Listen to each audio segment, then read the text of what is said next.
नाज़रीन आदाब, न्यूज़ 18 उर्दू की खुसूसी मुहिम औरतों का हक कोई शक के साथ मैं हूं हिना जुबैर। उसे गुमा है कि मेरी उड़ान कुछ कम है, उसे गुमा है कि मेरी उड़ान कुछ कम है, मुझे यकीन है कि ये आसमान कुछ कम है। जी हाँ नाज़रीन, 2 अक्टूबर से शुरू हुई नेटवर्क 18 की इस मुहिम को मुल्क की मुख्तलिफ शोबों से वाबस्ता खवातीन का साथ मिला, हौसला मिला। हमने उनके तजुर्बात से आपको रूबरू करवाया। इन खवातीन के हौसले ने सिखाया कि अगर हिम्मत और हौसला हो, कुछ कर गुजरने का जज्बा हो, जिंदगी की मुश्किलात से लड़ने का तहिया कर लिया हो, तो एक आम हिंदुस्तानी औरत क्या नहीं कर सकती।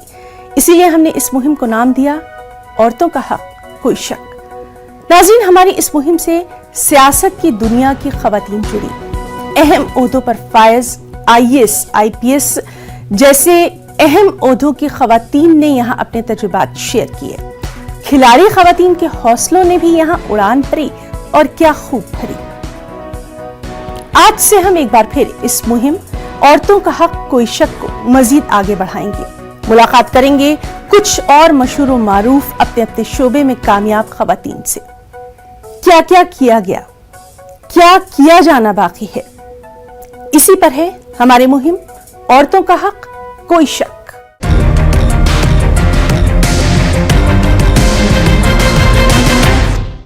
नाज़रीन, वृंदावन उत्तर प्रदेश में हुनर हाट और ब्रिज उत्सव की शुरुआत के अहम मौके पर यूपी के वज़ीर आला योगी आदित्यनाथ और मरकजी वजीर अक़लियती उमूर मुख्तार अब्बास नकवी मौजूद रहे। और इस बार हुनर हाट की खासियत ये रही कि यहाँ मौजूद स्टॉल में से 50% स्टॉल खवातीन के लिए खास तौर पर मुख्तस रखे गए हैं और इससे यहाँ आने वाली खवातीन कारीगर का जोश और जज्बा देखने लायक है।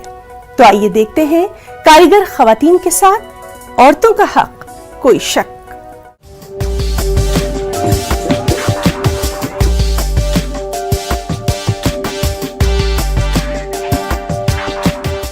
उत्तर प्रदेश के वृंदावन में हुनर हाट और ब्रिज उत्सव की शुरुआत बड़े ही जोशो खरोश के साथ हुई। इस मौके पर यूपी के वज़ीर आला योगी आदित्यनाथ और मरकजी वजीर अक़लियती उमूर मुख्तार अब्बास नकवी भी मौजूद रहे। और इस बार का ये हुनर हाट यहाँ खास इसलिए रहा क्योंकि यहाँ मौजूद स्टॉल्स में से 50% स्टॉल यहाँ आई खवातीन कारीगर के लिए मुख्तस रखे गए। इस हुनर हाट में मुल्क भर की खवातीन कारीगर अपने हुनर का मुजाहरा कर रही हैं। जयपुर की रिफाकत सुल्ताना खूबसूरत झिलमिलाती चूड़ियां बनाने में माहिर है और अपने स्टॉल पर अपने चमकते दमकते चेहरे के साथ इनका कहना यही है कि हुनर हाट से हमें खुद मुख्तार बनने में मदद मिली है। हम अपने काम को, अपने हुनर को पूरी दुनिया के सामने बेहतरीन अंदाज में पेश कर पा रहे हैं। ये हमारे लिए बहुत अच्छा प्लेटफॉर्म है और मोदी जी, नकवी जी, इनका बहुत बड़ा आभार है कि इन्होंने हमारे लिए ऐसे प्लेटफॉर्म बनाया है। हाँ, महिलाओं के लिए बहुत अच्छा है ये और अपने आप में एक आत्मविश्वास एक अलग ही आता है कि ऐसा प्लेटफॉर्म हमें हर जगह मिले और बहुत अच्छा फील होता है कि हमारे लिए भी चलो महिलाएं भी किसी से कम नहीं है। दिल्ली की शबनम हैंडलूम सनत से जुड़ी रही हैं। शबनम भी खवातीन के लिए मुख्तस स्टॉल से बेहद खुश नजर आ रही हैं। शबनम का कहना भी यही है कि हुनर हाट से इनको अपने हुनर को दुनिया के सामने लाने के लिए एक बेहतरीन प्लेटफॉर्म मिला है। उधर नागालैंड की दुनेनु और दिल्ली की चारुलता ने भी यहाँ अपने अपने स्टॉल लगाए हैं और ये भी बेहद खुश नजर आ रही हैं। ये हमारे लिए काफ़ी मददगार साबित होते हैं। हमारा इससे घर चलता है, हमारा इससे काफ़ी कारोबार चलता है और हमारी काफ़ी मदद होती है जो हमें यहाँ पर मौका दिया जाता है हमारे घर के अंदर। ये तो 100% मददगार ही साबित होते हैं क्योंकि अब जैसे मेरे साथ है वो भी सारी जुड़ी हुई महिलाएं ही हैं, कोई वो नहीं है। ये मेरी मदर आई है मेरे साथ मेरी मदद करने के लिए क्योंकि और वो है नहीं, तो ऐसे मेरी बहुत सारी ऐसी महिलाएं हैं जो मेरे साथ जुड़ी हुई हैं और जो मेरे को ये काम करके देती हैं घर में, तो उनके लिए तो बहुत बड़ा ही ये मददगार साबित होएगा हुनर हाट। इस मौके पर मरकजी वजीर मुख्तार अब्बास नकवी ने कहा कि हमने यहाँ खवातीन के लिए 50% स्टॉल मुख्तस किए हैं। इन हुनर हाट के माध्यम से 6 लाख से ज्यादा दस्तकारों, शिल्पकारों, कारीगरों को रोजगार और रोजगार के मौके दिए, जिसमें मोर देन 50% महिलाएं हैं। तो ये संकल्प है कि हमारे देश की जो आधी आबादी है उसका एम्पावरमेंट होना चाहिए, सशक्तिकरण होना चाहिए। और ये खवातीन को खुद कफील बनाने की सिर्फ बेहतरीन कदम है। यानी हम कह सकते हैं औरतों का हक कोई शक। अब हम आपको यूटी कश्मीर की इन नौजवान खिलाड़ियों से मिलवाएंगे जिन्होंने वॉलीबॉल टूर्नामेंट 2020 में शानदार खेल का मुजाहरा किया। हम बात कर रहे हैं गवर्नमेंट कॉलेज फॉर विमेन में मुनक्किदा वॉलीबॉल टूर्नामेंट की। इसका इफ्तिताह किया कॉलेज की director professor doctor Yasmin Assaye ने। इस मौके पर नौजवान खिलाड़ियों का जोश और जज्बा देखने लायक रहा और ये यकीन भी दिलाता रहा कि वाकई औरतों का हक कोई शक।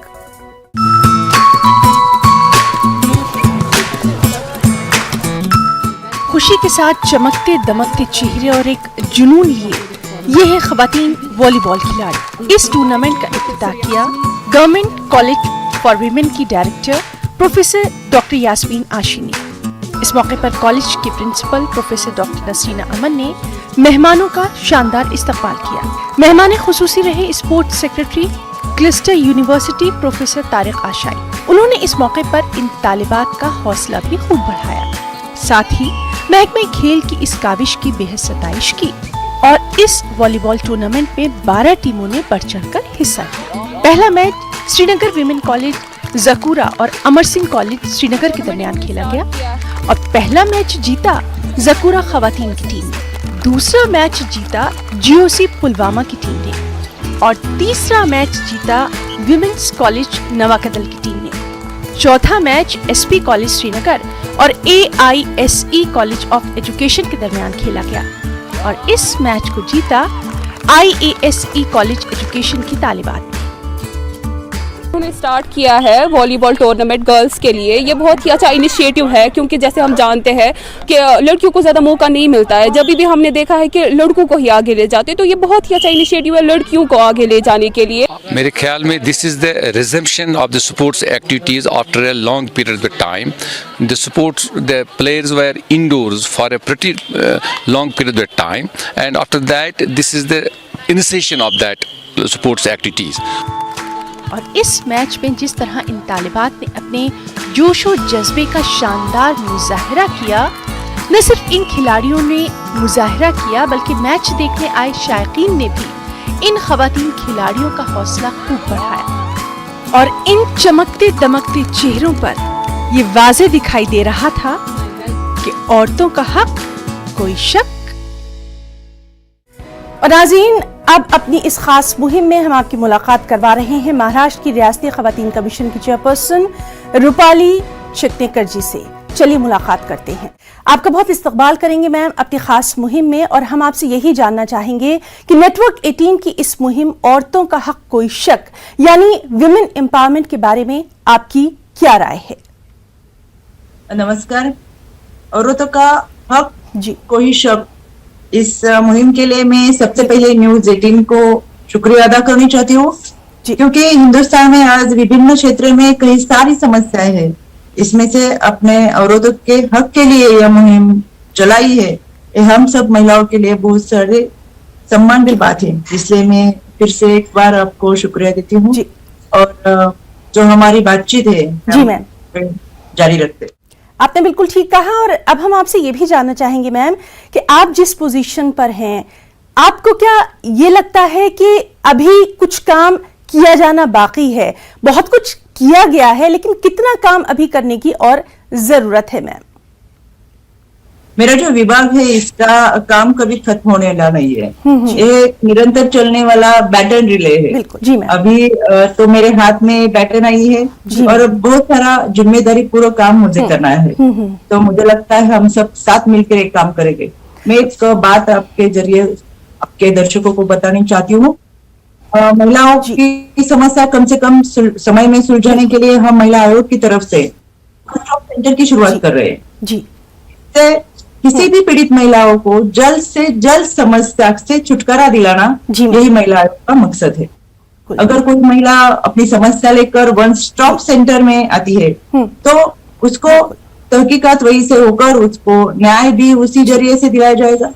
इससे पीड़ित महिलाओं को कम से कम वक्त में इंसाफ दिलाना आसान होगा और इंसाफ जितनी जल्द मिलेगा उतना महिलाओं पे होने वाले जुर्म की तादाद कम होती जाएगी। रूपाली मैम, हम आपसे ये भी जानना चाहेंगे कि जो रूरल और अर्बन एरिया है, यानी जो गांव के इलाके हैं या जो शहरी इलाके हैं, वहां की जो खवातीन हैं, वहां की औरतों के अपने अलग अलग मसाइल होते हैं। इसके लिए किस तरह से खास काम करने की जरूरत है? ईशा जी, वैसे तो रूरल और अर्बन एरिया की महिलाओं की समस्या ज्यादातर एक जैसी होती है, लेकिन मुझे तो ऐसा लगता है रूरल महिलाओं के लिए हम शिक्षा, स्वास्थ्य और बाल विवाह के ऊपर विशेष ध्यान रहे, लेकिन अर्बन एरिया की महिलाओं के बात में जाए तो उनकी सुरक्षा का मुद्दा हमारे लिए मेन एजेंडा पर है। मुझे आपको एक खास बात बतानी है कि अर्बन सेक्शन के लिए हमने 1091 हेल्पलाइन नंबर रखी है और हमारे रूरल सेक्शन के लिए 112 नंबर हेल्पलाइन में है, जिसके जरिए आप तुरंत हेल्प के लिए पुलिस के साथ अपनी सुरक्षा के लिए संपर्क कर सकते हैं। आप कहीं भी हो जी मैम, और 10 या 12 सेकंड में पुलिस आपके पास सुरक्षा के लिए पहुंच सकती है। बहुत ही अच्छी बात है हमारे लिए और महिला की सुरक्षा के लिए। जी मैम, आपने बिल्कुल ठीक तज्जिया किया है। और आपसे एक और छोटी सी बात जानना चाहते हैं कि महाराष्ट्र में औरतों की हालत दूसरी जो रियासतें हैं वहां से थोड़ी सी बेहतर है, लेकिन आपको क्या लगता है कि और कौन कौन से एरिया हैं, कौन कौन से ऐसे शोबे हैं जहां ज्यादा तवज्जो देने की जरूरत है? ये बात सच है कि अन्य राज्यों के तुलना में आज महाराष्ट्र की महिला ज्यादा एजुकेटेड है, एम्पावर्ड है, फिर भी सुरक्षा के लिए मुझे लगता है हम ज्यादा काम करना और अपलिफ्टमेंट होना जरूरी है जी। सुरक्षा के बगैर सबलीकरण, सक्षमीकरण की बातों में कुछ अर्थ नहीं रहता, इसलिए लगता है सुरक्षा हमारे मेन एजेंडे पे, उसके लिए हम सब एक साथ काम करेंगे। और मैम, आखिर में हम आपसे यही जानना चाहेंगे कि औरतों का हक कोई शक जैसी बड़ी मुहिम से आप जैसी पढ़ी लिखी बाशऊर खवातीन को मजीद जुड़ने की जरूरत है अपने हक के लिए। इसके लिए आप क्या कुछ कहेंगी? निश्चित तौर पे आपके इस मुहिम के साथ जुड़ने की जरूरत है। सिर्फ मैं नहीं बल्कि न्यूज 18 की सभी दर्शकों को अपील करती हूँ कि ये बहुत ही अच्छा सोशल कॉज है जिसमें आप सबको जुड़ना चाहिए। बहुत सारी एनजीओ अब हमारे साथ जुड़ रहे हैं और इसमें सबसे समाधानकारक बात यह है कि यंग जनरेशन ज्यादातर इसमें शामिल हो रही है, इसलिए मुझे लगता है हम सब आपके साथ जुड़ रहे हैं। रूपाली मैम, हमारी इस खास मुहिम से जुड़ने के लिए, अपना इतना कीमती वक्त देने के लिए आपका बहुत बहुत शुक्रिया। धन्यवाद। तो नाज़रीन, ये थी हमारे साथ महाराष्ट्र की रियासती खवातीन कमीशन की चेयरपर्सन रूपाली छटनेकर जी, जिनसे हमने अपनी इस मुहिम के बारे में खास बातचीत की। अब हम अपने प्रोग्राम को आगे बढ़ाएंगे और हम आपकी मुलाकात करवाएंगे एक और बहुत ही खास मेहमान से। बेहद अहम ओहदे पर फायज हैं मोक्षदा पाटिल मैम। आप एसपी हैं गवर्नमेंट रेलवे पुलिस जीआरपी में औरंगाबाद से। बहुत हम वेलकम करना चाहेंगे, इस्तकबाल करना चाहेंगे अपनी खास पेशकश में। और हम आपसे सबसे पहले यही जानना चाहेंगे कि जिस तरह से लगातार हम देख रहे हैं कि एक मुश्किल प्रोफेशन के साथ आप जुड़ी हुई हैं और खासतौर से औरतों के लिए इस प्रोफेशन को काफी मुश्किल माना जाता है, क्या कुछ जज्बा रहा आपका जो आपको इस खास प्रोफेशन में लेकर आया? शुक्रिया मुझे इस प्रोग्राम में इनवाइट करने के लिए, क्योंकि औरतों का हक कोई शक ये आज की डेट में बहुत ही इम्पोर्टेंट अवेयरनेस ड्राइव रही हुई है। मैं यही बताना चाहूंगी कि बचपन से ही हमारे पेरेंट्स ने थोड़ा सा और पूरी फैमिली ने मुझे हो या मेरी बहन को हो, हमको हमेशा बकअप किया और गवर्नमेंट सर्विसेज या सिविल सर्विसेज में एंटर करने के लिए हमेशा उन्होंने हमको प्रोत्साहित किया, हमको सपोर्ट किया। हमारे जो भी पढ़ाई के जो भी चॉइसेस थे उसको उन्होंने हमेशा ही हमको सपोर्ट किया।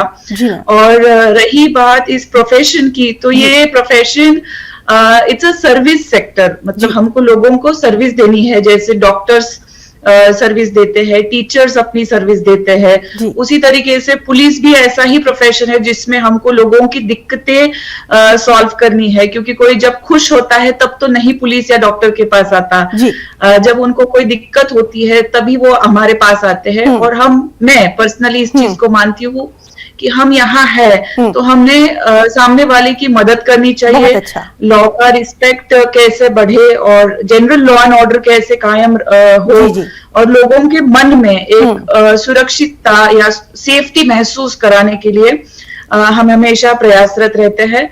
और ये प्रोफेशन न कि सिर्फ महिलाएं पर सभी के लिए थोड़ा सा डिफिकल्ट होता है, क्योंकि हमारे वर्किंग आवर्स थोड़े से ऐसे हो जाते हैं कि 24 घंटे हमको जुड़ना पड़ता है, 24 घंटे हम फोन पे या मेंटली हम अलर्ट रहते हैं। पर मुझे लगता है हमारी जो ट्रेनिंग रहती है, पुलिस की ट्रेनिंग रहती है, हमारे सीनियर्स रहते हैं, या फिर हमारा जो वर्किंग कल्चर है, अभी इतने सालों के बाद ऐसे लगता है कि ये बहुत ही एक अच्छा प्रोफेशन है और लड़कियों ने ज्यादा से ज्यादा इस प्रोफेशन में आना चाहिए, क्योंकि औरतों में, लड़कियों में बहुत सारे ऐसे गुण होते हैं जिसकी वजह से वो खुद को, खुद की फैमिली को एक अच्छी लाइफ दे सकती हैं और अपने समाज के लिए भी कुछ कर। जी मैम, आपने बहुत अच्छी बात कही और इसीलिए हमारी ये खास पेशकश भी है, औरतों का हक कोई शक। मैम, आपसे हम ये भी जानना चाहेंगे, क्या आपको लगता है कि आज की जो एक आम हिंदुस्तानी औरत है उसकी सोच पहले से कुछ बदली है? अपने लिए क्या वो कुछ बेहतर करने का खुद सोच पा रही है? मैं तो ये बताना चाहूंगी हीना जी की जो हमारी दादियां थी या हमारी जो नानियां थी, उनकी ही जनरेशन से थोड़ा सा आप उनके ख्यालात थोड़े से बदलते हुए पाओगे, क्योंकि हमारी जो भी दादियां थी, नानियां थी, उन्होंने हमको, उनकी पोतियों को हमेशा बोला कि नहीं बेटा पढ़ो, या हमारे जो भी दादाजी पर दादाजी थे उन्होंने भी बोला नहीं आप बेटा पढ़ो, क्योंकि उन सभी लोगों को पता चल गया था कि एजुकेशन ही एक ऐसा माध्यम है जिसके थ्रू लड़की हो या लड़का हो वो खुद को और अपनी फैमिली को एक अच्छी लाइफ दे सकते हैं। उसमें अपॉर्चुनिटीज उन्होंने जो भी देखी, और हमारी कॉन्स्टिट्यूशन इतनी बेहतर और इतनी बुलंद है कि उन्होंने सबको एक शुरुआत से ही इक्वालिटी या समानता के बेसिस पे देखना चाहा। तो मैं ये बोलना चाहूंगी कि हमारी दादियां परदादियां, उनसे जो थॉट प्रोसेस शुरू हुई वो आज भी हम में, हमारी जनरेशन की हिंदुस्तानी औरतों में हम डेफिनेटली पाएंगे कि वो खुद के लिए, खुद की फैमिली के लिए, खुद के बच्चों के लिए एक बेहतर जिंदगी चाहती है। और मैं ये भी बोलना चाहूंगी कि जो हिंदुस्तानी मेन फोक है, जो बेटर हाफ हमारे हो सकते हैं, उनमें भी कई तरीके से एक बदलाव हम महसूस कर पाते हैं। हालांकि जो भी हमारे जो लड़के हैं या हमारे जो मेल चाइल्ड होंगे, उनको हमने और थोड़ा सा एक कंटेम्पररी थॉट प्रोसेस और थोड़ी सी देने की जरूरत है, ऐसा मुझे लगता है। बिल्कुल। और आपसे ये भी जानना चाहेंगे, जो लड़कियां, यंगस्टर्स जो इस मुश्किल प्रोफेशन में आना चाहती हैं, क्या कुछ खास सजेशन मैम? मैं चाहूंगी कि बिल्कुल आप यही नहीं, किसी भी प्रोफेशन में आप जा सकते हो। आपके पास मेहनत का जज्बा होना चाहिए। आप जब पढ़ाई कर रहे हो तो आज की डेट में तो सोशल मीडिया या कई सारे आपको डिस्ट्रैक्शंस भी आप पाओगे, उनसे आपने दूर रहना है, फिर चाहे आप लड़का हो या लड़की हो। और मैं लड़कियों से ज्यादा उनके परिवारों को ये बताना चाहूंगी कि कृपया आपकी जो लड़कियां हैं, गर्ल चाइल्ड है, उनके दहेज या उनकी शादी के बारे में जितना हम सोचते हैं, उससे या उससे ज्यादा हम उनकी पढ़ाई के बारे में सोचेंगे तो वो खुद को भी एक अच्छा अंजाम दे पाएंगी, आपको और उनकी शादी के बाद की भी जो भी लाइफ होगी उसको भी एक खूबसूरत अंजाम दे पाएंगी। और हम जो भी ट्रेडिशनल रोल्स में सोचते हैं, उसके अलावा हम उनकी करियर, उनका एकेडमिक्स, उनकी सेहत, उनका खेलना कूदना, इन सारी चीजों के ऊपर भी फोकस करेंगे तो अच्छा होगा। लड़कियों को तो सब लोग हमेशा बहुत बताते हैं कि आप ये करिए वो करिए, पर मैं अभी थोड़ा सा उनकी फैमिलीज को और जो भी जेंट्स है उनको ये मैं जरूर बताना चाहूंगी। बहुत अच्छी बात आपने मैम कही है, और हमारे इस प्रोग्राम का मकसद भी यही है कि कहीं ना कहीं थोड़ी सी भी अगर सोच बदल जाए तो बहुत बड़ी बात होगी। मैम, आपसे ये भी हम जानना चाहेंगे, खुद हम सबका ये अपना पर्सनल भी एक्सपीरियंस रहा है कि जब आम तौर पर हम किसी मुश्किल में गिरफ्तार होते हैं तो एक औरत के तौर पर अगर मेरे सामने मेरी मुश्किल को हल करने के लिए एक खातून है, एक महिला है, तो उससे शायद मैं कहीं आसानी से अपने आप को रिलेट कर पाती हूं। आपको भी क्या कुछ ऐसा ही लगता है कि एक औरत अपनी मुश्किल, अपनी परेशानी आप जैसे लोगों से कुछ ज्यादा आसानी के साथ बयान कर सकती है? बिल्कुल बिल्कुल, आपने सही कहा हिना जी, क्योंकि हम जब दो औरतें एक दूसरे के सामने मुश्किल हालात में आती है और जब वो शायद घरेलू माहौल में आएंगी तो वो कैसा बिहेव करेंगी ये नहीं बता सकते, बट हाँ, हम किसी को मदद करने की पोजीशन में बैठे हुए हैं और कोई हमको किसी एक्सपेक्टेशन से देख रहा है कि उनकी जो प्रॉब्लम है वो थोड़ी सी इमोशन के साथ हम समझ ले और जो हमारा प्रोफेशनल उसमें दायित्व है, प्रोफेशनल जो ड्यूटी है उसका एक मिलाप करके उनके सामने देखे या उनकी दिक्कत समझ पाए, तो हाँ, उनको बहुत अच्छा लगता है।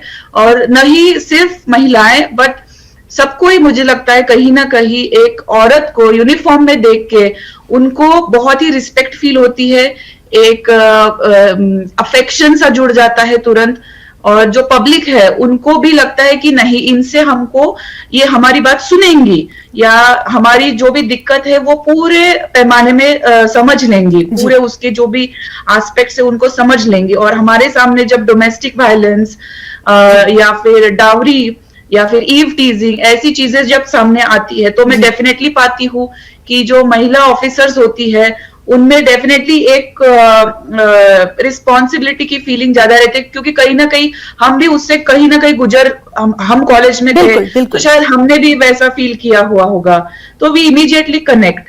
और मेरी कोशिश यही रहती है कि नहीं सिर्फ महिला ऑफिसर्स या महिला पुलिस बट पुरुष पुलिस ऑफिसर्स और पुरुष पुलिस जो भी हमारा कांस्टेबलरी रहती है उनमें भी ये सेंसिटिविटी आनी चाहिए और उन्होंने भी उसी सेंसिटिविटी के साथ काम करना चाहिए। बहुत अच्छी बात मैम आपने कही। और आखिर में हम आपसे यही जानना चाहेंगे कि न्यूज़ 18 उर्दू की हमारी जो ये खास मुहिम है औरतों का हक कोई शक, इसके बारे में आप क्या कुछ कहना चाहेंगी? औरतों का हक कोई शक तो उसमें है ही नहीं, क्योंकि जब हमने आजादी पाई तभी से हमारे कॉन्स्टिट्यूशन ने हम सभी को एक ही पेज पे रखा हुआ है, हम सबको समान अधिकार है, हमारे सब कर्तव्य समान है, तो उन अधिकार और वो जो अपॉर्चुनिटी मतलब कोई संधि हम सबके लिए है, यही फीलिंग मुझे लगता है हमको बकअप करने के लिए, हमारे सपोर्ट के लिए खड़ी हुई है। हमारे पास बहुत सारे पॉलिसीज है, बहुत सारे रूल्स है, रेगुलेशंस है जो महिलाओं के हित में काम करना चाहते हैं। थोड़ी सी जरूरत है कि हम सबकी फैमिलीज भी उसको थोड़ा सा सीरियसली लेके गर्ल चाइल्ड को, औरतों को, अपनी औरतों को उनकी सेहत, उनकी खुशी, उनके ख्वाहिशें, उनको थोड़ा सा सीरियसली ले और उनको एक इंसान के तौर पे देखे। तो उसके चलते हुए मैं यही बोलना चाहूंगी कि औरतों का हक कोई शक, ये एक बहुत ही अच्छी अवेयरनेस ड्राइव रही हुई है। बहुत बहुत शुक्रिया मैम अदा करना चाहेंगे, आपने अपना इतना कीमती वक्त हमारे तमाम तर नाजरीन को दिया और हमारी पूरी न्यूज़ 18 उर्दू की टीम की तरफ से आपको बहुत ही शुभकामनाएं भी, बेस्ट विशेस भी। बहुत बहुत शुक्रिया आपका हमारे साथ जुड़ने के लिए। Thank you so much, thank you. तो आज की खास पेशकश औरतों का हक कोई शक में फिलहाल इतना ही। हमारी पूरी टीम को दें इजाजत। आदाब।